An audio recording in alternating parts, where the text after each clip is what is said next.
केदारनाथ धाम का मेरा आध्यात्मिक अनुभव आज शेयर करने वाला हूँ। हो सकता है इसमें से कुछ पॉइंट्स आपको इलॉजिकल लगे, आपका माइंड एक्सेप्ट ना कर पाए, तो उसको इग्नोर कर देना, पर वीडियो को एंड तक ज़रूर से देखते रहना। Welcome friends, welcome back. मैं अंकित झा एक बार फिर से आप सभी का स्वागत करता हूँ मेरे यूट्यूब चैनल पे। Welcome back. अगर आप इस चैनल पे नए हो तो let me tell you, every week मैं एक वीडियो अपलोड करता हूँ on the topics of spirituality, mindfulness, meditation, books, mantra, guru and business startup also. एक और बात, 12 महीने 12 ध्यान, 12 मंथ 12 मेडिटेशन, एक कंप्लीट कोर्स मेडिटेशन का मेरे यूट्यूब चैनल पे शुरू हो चुका है। अगर आप ज्वाइन करना चाहते हो तो ज्वाइन कर लेना, उसकी लिंक डिस्क्रिप्शन बॉक्स में मैं ज़रूर से डाल दूँगा। केदारनाथ का मेरा अनुभव क्यों मैं शेयर कर रहा हूँ। पहले हमें स्पिरिचुअलिटी में सिखाया जाता था आपकी साधना, आपका मेडिटेशन, आपके अनुभव छुपा करके रखना, लेकिन अब समय आ चुका है, जो इंस्ट्रक्शन हमें दिए गए हैं कि आपका अनुभव ज़्यादा से ज़्यादा लोगों को शेयर करो, एक्सपीरियंस शेयर करो, ताकि ज़्यादा से ज़्यादा लोग मेडिटेशन को, आध्यात्मिकता को अपना पाए, उसके साथ जुड़ पाए। लास्ट वीक कुछ फ्रेंड्स एंड रिलेटिव्स के साथ मेरा केदारनाथ धाम जाना हुआ, तो वहाँ के मैं एक्सपीरियंस आज शेयर करने वाला हूँ। वीडियो को एंड तक जरूर से देखते रहना। Let's jump into the topic. Kedarnath Dham का मेरा एक्सपीरियंस। नंबर 1, बुलावा आएगा वही जाएगा। बचपन से ही हमें सिखाया जाता है कि माता रानी का बुलावा आया वही दर्शन करने गया, बाबा का बुलावा आया, अमरनाथ का बुलावा आया वही दर्शन करने गए। टू बी ऑनेस्टली स्पीकिंग, मैं इसमें विश्वास नहीं करता था। मैं हमेशा से सोचता था उसमें बुलावे की कहाँ ज़रूरत है। मैंने पैसा खर्च किया, बुकिंग की और धाम में पहुँच गया। अब तक मैं ये मानता था, but now after visiting Kedarnath मैं फर्मली बिलीव कर रहा हूँ, मेरे एक्सपीरियंस से बता रहा हूँ, बुलावा आएगा वही जाएगा। क्यों? क्योंकि मेरे विश लिस्ट में कभी भी केदारनाथ था ही नहीं।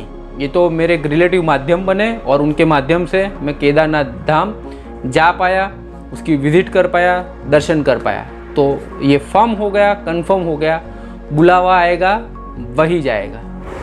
Experience number 2, message of the God. जब मैं केदारनाथ धाम में था तब अपने फ्रेंड्स एंड रिलेटिव्स के साथ था, तो जब कभी भी मुझे समय मिलता था मैं प्रकृति के साथ कनेक्ट होने का, मेडिटेट करने का ट्राई कर रहा था। तो 2 मैसेजेस क्लियरली वहाँ से आ रहे थे। वो 2 मैसेजेस जो मैंने एक्सपीरियंस किए वो आपके साथ शेयर कर रहा हूँ। पहला मैसेज था, rise above your body consciousness. Yes, हम सबको हमारी बॉडी कॉन्शियसनेस से ऊपर उठना होगा। जब आप केदारनाथ में होते हो तो आपके खाने पीने का टाइम डिस्टर्ब होगा, आपके सोने का, नहाने धोने का, हर कोई टाइम डिस्टर्ब होगा। फिर भी आप सर्वाइव करते हो, खुशी खुशी सर्वाइव करते हो। कैसे? क्योंकि आप अपनी सोल कॉन्शियसनेस के साथ जुड़े हुए होते हो, तो आपको पावर मिलती है। नॉर्मल लाइफ में क्या होता है, हम पूरा दिन, पूरा टाइम हमारी बॉडी कॉन्शियसनेस में ही बिता देते हैं, खाने पीने का टाइम, सोने का टाइम, न जाने क्या क्या। तो क्लियर कट मैसेज ये आ रहा था कि rise above your body consciousness, उससे ऊपर भी है सोल कॉन्शियसनेस, उससे जुड़ने का हम सबको ट्राई करना चाहिए और वहाँ से हमको पावर लेनी चाहिए। और दूसरा मैसेज ये आ रहा था कि यात्रा को सहज बनाने के नाम पर, सरल बनाने के नाम पर, वहाँ पे जो भी एडिशनल कंस्ट्रक्शन हो रहा है वो उसको स्टॉप करना होगा। ये क्लियर कट मैसेज आ रहा था कि उसको सरल बनाने के लिए जो भी डेवलपमेंट वहाँ पे हो रही है उसको इमीडिएट इफेक्ट से हमें स्टॉप करना होगा। ऑफकोर्स ये मैसेज गवर्नमेंट ऑफिशियल के साथ किसी न किसी ने डिस्कस किया होगा, लेकिन ये 2 मैसेजेस जो मैंने वहाँ पे ग्राफ्ट किए वो आपके साथ शेयर किए। Experience number 3, all power is with in you. आपका जो भी पावर है, जो भी शक्ति है, वो आपके ही अंदर है। केदारनाथ धाम में जब आप ट्रैकिंग करके जाते हो, जब चल के जाते हो, तो एक दिन आपको कम से कम 11-12 घंटे की चढ़ाई करनी होती है और दूसरे ही दिन आपको 8 से 10 घंटा वो उतरने के लिए ट्रैकिंग करनी होती है। तो ऑलमोस्ट आप 20 घंटा ट्रैकिंग कर रहे हो विद इन 1 और 2 डेज। तो ये कैसे होता है? आप कितना भी भगवान को प्रे कर लो, कुछ भी कर लो, बट इमोशनली आप उनके साथ कनेक्ट होते हो, लेकिन पावर तो आपकी ही काम कर रही होती है। God helps those who help themselves. भगवान भी उनको ही मदद करते हैं जो अपने आप की मदद करते हैं। तो हर कोई पावर आपके ही अंदर है, ये मैंने एक्सपीरियंस किया। आप ट्रैकिंग कर भी सकते हो, रिवर्स भी आ सकते हो, वो आपको डिसाइड करना होगा, आपके माइंड को आपको रेडी करना होगा। Then only you can visit the dham and आप ट्रैकिंग करके ईजिली जाके वापस आ सकते हो। So all power lies within you. Experience number 4, बम बम भोले केदार के घोड़े। केदारनाथ में जो भी घोड़े हैं वो 24 आवर्स के अंदर 2 बार चढ़ाई करके नीचे उतर जाते हैं। तो definitely they have some miraculous power, definitely वो देवदूत है। मैंने भी बहुत सारे घोड़ों को स्पर्श करके उनकी एनर्जी चेक करने का ट्राई किया, तो they are vibrating at very positive level. उनकी जो एनर्जी लेवल था वो बहुत ही पॉजिटिव था। डेफिनेटली कोई नॉर्मल हॉर्सेस होते या फिर नॉर्मल एनिमल्स ये नहीं कर सकते, जो लोगों को बिठाकर दिन में 2 बार ऊपर चढ़ना और उतरना, वो भी क्वाइटली। लेकिन आप कह सकते हो कि घोड़े गिर भी जाते हैं या फिर लोगों को भी गिरा देते हैं। तो देवदूत जब ह्यूमन कॉस्ट्यूम में होगा या फिर घोड़े के कॉस्ट्यूम में होगा तो उसको अकॉर्डिंगली ही बिहेव करना पड़ेगा, तो इसलिए वो घोड़े गिरते हैं। बाकी डेफिनेटली मैं अपने एक्सपीरियंस से कह सकता हूँ कि केदार के जो भी घोड़े हैं वो डेफिनेटली देवदूत ही होंगे। दूसरा कि वहाँ पे पिट्ठू या फिर पालकी में भी लोग लेके जाते हैं जो ह्यूमन बींग्स होते हैं, वो नॉर्मल ह्यूमन बींग्स नहीं है। मेरे हिसाब से वो भी देवदूत होने चाहिए, क्योंकि it is not at all easy task to do that. तो नोइंगली या अननोइंगली दे आर ऑल्सो देवदूत। बम बम बोले केदार के घोड़े। Experience number 5, pure desires get fulfilled easily. आपकी जो भी डिज़ायर्स है, इच्छाएं हैं, अगर वो शुद्ध है, पवित्र है, तो वो ईजीली फुलफिल हो जाती है। ये मैं अपने एक्सपीरियंस से बताता हूँ। बिफोर गोइंग टू केदारनाथ धाम मेरी 3 विशेष थी, डिज़ायर थी, जो ईजीली फुलफिल हो गई। नंबर 1, केदारनाथ धाम में एक व्यवस्था है जिसमें आपको रात्रि पूजा करवाई जाती है, जिसमें कुछ चार्जेस लेके आपको केदारनाथ धाम के अंदर एंट्री मिलती है और आप बहुत ही गर्भगृह में जाके पूजा कर सकते हो। लेकिन मेरी ये दिल से इच्छा थी कि मुझे उस टाइप की पूजा नहीं करनी थी, मुझे ट्रेडिशनल वे में लाइन में खड़े होके ही दर्शन करने थे। तो वहाँ जाके संयोग कुछ ऐसे ही बने कि वो रात्रि पूजा हम नहीं कर पाए और ट्रेडिशनल वे में 3 घंटे लाइन में खड़े होकर के हमने दर्शन किए और वो दर्शन करने का आनंद ही कुछ और था। तो ये पहली डिज़ायर फुलफिल हुई। डिज़ायर नंबर 2, मेरी दूसरी डिज़ायर थी वहाँ के घोड़ों को मुझे गुड़ खिलाना था। लेकिन संयोग कुछ ऐसे बने कि मैं ट्रैकिंग करने के टाइम और रिवर्स आते टाइम भी उनको गुड़ खिलाना भूल गया। जब जर्नी ऑलमोस्ट 70-80% कंप्लीट हो रही थी, तब सडनली ही मेरे सामने 2 घोड़े आए और मेरे एक रिलेटिव ने बताया कि घोड़े ज़मीन को चाट रहे थे और मेरे माइंड में स्ट्राइक हुआ और मैंने उनको गुड़ खिलाया। तो मेरी दूसरी विश भी ऐसे ही पूरी हो गई। और तीसरी और इम्पोर्टेंट विश, मेरी एक विश थी कि अगर मैं केदारनाथ धाम जा रहा हूँ तो मैं अपने भगवान, अपने गुरु के साथ कनेक्ट होना चाह रहा था, उनकी ब्लेसिंग्स लेना चाह रहा था। वो भी मुझे विश पूरी हुई। वो उसकी डिटेल मैं आपको नेक्स्ट पॉइंट में डिटेल में बताऊंगा। लेकिन प्योर इंटेंशन और प्योर डिज़ायर्स वो फुलफ़िल बहुत ही ईजीली हो जाती है फुलफ़िल। वो मैंने इस यात्रा के दौरान एक्सपीरियंस किया, अनुभव किया। Experience number 6, I experience blessings of my God and my गुरु। मैंने अपने भगवान, अपने गुरु का अनुभव, उनकी ब्लेसिंग्स का अनुभव किया। कैसे किया मैं आपको बताता हूँ। जब केदारनाथ धाम हम दर्शन करने पहुंचे तो मेरी आंखें कोई सज्जन, संत, महात्मा को ही ढूंढ रही थी। मेरी दृष्टि उनको ढूंढ रही थी जो एक पवित्र संत या सज्जन हो। लेकिन बहुत सारा ढूंढने के बाद भी वो नहीं दिखे। तो सडनली ही एक मंदिर के पीछे के हिस्से में एक संत खड़े थे, जिसकी वीडियो या फिर इमेज में अभी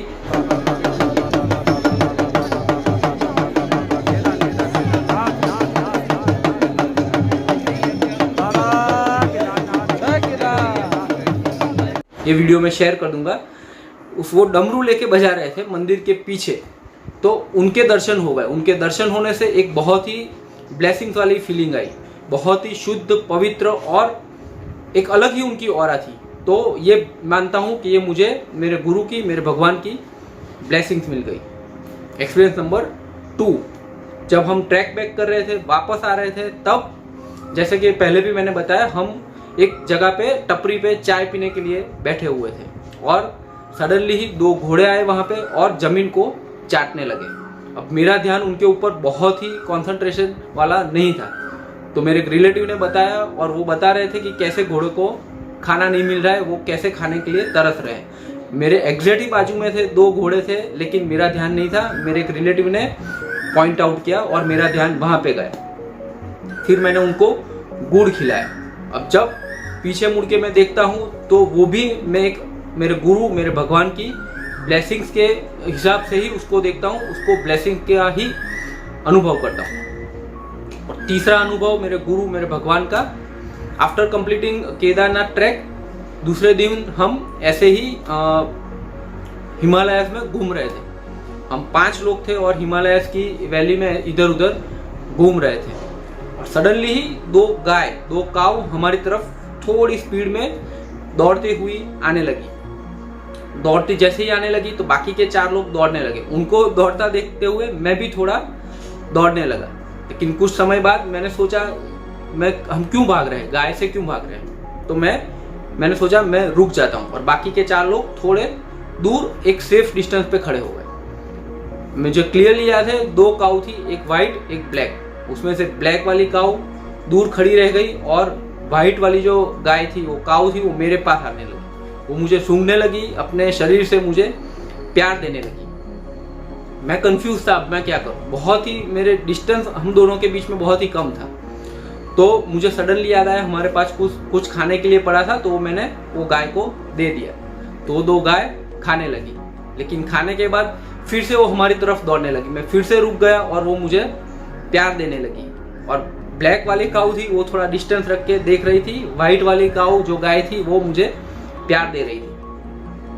अब दूसरी बार तो मेरे पास कुछ देने के लिए था नहीं, तो मैंने मन ही मन विश किया गौ माता को कि अब मेरे पास देने के लिए मन ही मन मैंने बोला कि कुछ है नहीं, कृपया करके आप जा सकते हो। तो जैसे ही मैंने बोला, इमीडिएटली वो वहां से दोनों गाय चली गई। तो ये तीसरा एक्सपीरियंस जिसको मैं अपने गुरु, अपने भगवान की ब्लेसिंग्स या फिर उनका अनुभव उस तौर पे लेता हूँ। Final experience, power of Kedarnath Dham, Kedarnath Dham की शक्ति।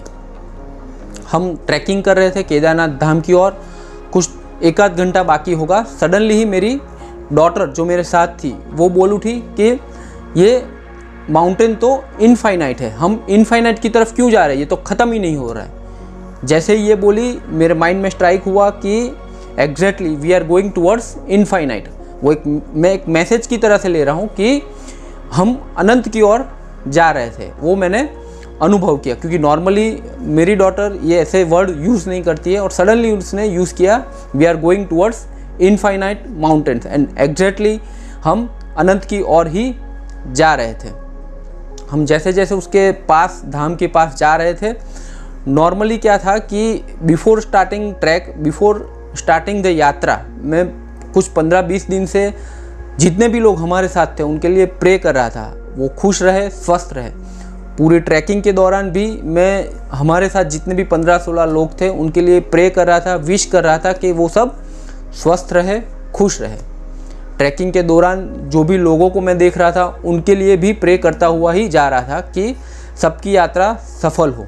लेकिन जैसे जैसे हम धाम की ओर बढ़ते गए, आधा घंटा 1 घंटा रहा, तब धीरे धीरे एक एक करके सब डिज़ायर, सब प्रेयर मेल्ट होने लगी। विचार कम होने लगे, कम होते होते होते वो शून्य होने लगे। इमोशंस सारे शून्य होने लगे। किसके लिए प्रेयर करनी है, क्यों करनी है, सब बॉडी कॉन्शियसनेस बहुत ही लो होने लगी। अब सोल कॉन्शियसनेस एक्टिव होने लगी। तो ये एक धाम का ही प्रताप था कि कोई भी विश, कोई भी डिज़ायर किसी के भी लिए, ना अपने लिए ना किसी के लिए, वो कोई भी डिज़ायर नहीं रही। थॉट प्रोसेस ज़ीरो होने लगी, बहुत ही कम होने लगी। बॉडी कॉन्शियसनेस भी बहुत ही कम होने लगी। 3 घंटे लाइन में खड़े रहने के बाद जब हम मंदिर के पास पहुंच रहे थे तो आई फेल्ट लाइक क्राइंग। अंदर से ही एक रोने की फीलिंग आ रही थी। आसपास में भी काफ़ी लोग चिल्ला चिल्ला के रो रहे थे। आध्यात्मिकता में ऐसा कहा जाता है कि भगवान शिव जब आपके कर्म काटते हैं तब आपको रोना आता है। तो आसपास के लोग भी रो रहे थे। जब कभी भी आप किसी केदारनाथ धाम या और कोई धाम पे जाओ, अगर रोना आता है तो समझ लेना आपके कर्म कट रहे हैं। ये आध्यात्मिकता में कहा जाता है। एक डिज़ायरलेसनेस, मतलब कोई डिज़ायर नहीं रहती, कोई इच्छा नहीं रहती कुछ मांगने की, तो समझ लेना आप वहाँ की डिवाइन पावर से कनेक्ट हो चुके हो। केदारनाथ धाम में भी जाके वही हो रहा था, कोई विश नहीं थी, कोई डिज़ायर नहीं थी। क्या मांगना है, किससे मांगना है, कुछ फीलिंग नहीं थी, टोटली ब्लैंक, टोटली ज़ीरो, कुछ डिज़ायर बची ही नहीं। एक आंसू वाली फीलिंग आ रही थी। बहुत ही डिवाइन एंड पावरफुल ऊर्जा अपना काम कर रही थी। ये मैंने अनुभव किया। केदारनाथ धाम के पीछे वाले माउंटेन्स, जो पहाड़ है, वो भी कुछ डिवाइन ऊर्जा ही हमारी ओर दे रहे थे। पहाड़, माउंटेन के ऊपर माउंटेन, अगर आप गौर से देखो तो वो इनफाइनाइट माउंटेन थे जो हमको ब्लेसिंग्स दे रहे थे। और फाइनली टाइम आया मेडिटेशन का। दर्शन करने के बाद बाहर एक कोना ढूंढ के मैं मेडिटेशन करने बैठ गया। कुछ मिनट मेडिटेशन करने के बाद मैंने प्रे किया उस डिवाइन ऊर्जा से, उस डिवाइन धाम से कि मुझे आपकी अनुभूति करवाइए। और प्रे करने के कुछ ही सेकंड के बाद I felt a powerful energy working on me. बहुत ही गहरे ध्यान की अनुभूति हुई, एक शून्यता की अनुभूति हुई, एक नथिंगनेस की अनुभूति होने लगी। मेरे हाथ अपने आप ही खुल गए और एक डिवाइन ऊर्जा मुझे उसके भीतर समेटने लगी। बहुत ही पावरफुल और बहुत ही डिवाइन एक्सपीरियंस था, जो शब्दों में हम नहीं एक्सप्लेन कर सकते। लेकिन डेफिनेटली वहाँ पे एक डिवाइन ऊर्जा अपना काम कर रही थी, हम सबको ब्लेसिंग दे रही थी। एक गहरे ध्यान की अनुभूति होने के बाद आसपास में रिलेटिव फ्रेंड्स भी थे, तो उनकी आवाज़ आने लगी और हमें भी आगे जाना था, तो मुझे मेडिटेशन वहीं पे स्टॉप करना पड़ा। लेकिन बहुत ही एक अच्छा अनुभव मेडिटेशन का वहाँ पे हुआ। तो this is all about my experience at Kedarnath Dham. हो सकता है इसमें से कुछ बातें आपको इलॉजिकल लगे या लॉजिक बाहर की भी लगे, तो उसको इग्नोर कर देना। लेकिन एक बार केदारनाथ धाम ज़रूर जाके देखना, क्योंकि वो एक अलग ही डायमेंशन मुझे मेरे एक्सपीरियंस से लगा। वहाँ के घोड़े कुछ अलग थे, वहाँ के इंसान कुछ अलग थे, कोई साधु संत अलग थे, कोई डमरू बजा रहा था, कोई त्रिशूल लेके घूम रहा था। पूरा एक अलग डिवाइन एनवायरनमेंट मैंने वहाँ पे फील किया। तो इसको कंक्लूड करूँ तो दो बातें बाहर निकल के आती है। अगर आप डिवाइन ऊर्जा के साथ कनेक्ट होना चाहते हो, पावरफुल ऊर्जा को अनुभव करना चाहते हो, तो लाइफ में एक बार कम से कम केदारनाथ धाम जरूर जाइएगा। और दूसरी बात, वहाँ पे जो डेवलपमेंट हो रहे हैं यात्रा को सहज और सरल बनाने के लिए, वो इमीडिएट इफेक्ट से हमें रोकना होगा। तो this is all about my experience at Kedarnath Dham. हर हर महादेव, बम बम भोले, ओम नमः शिवाय। धन्यवाद।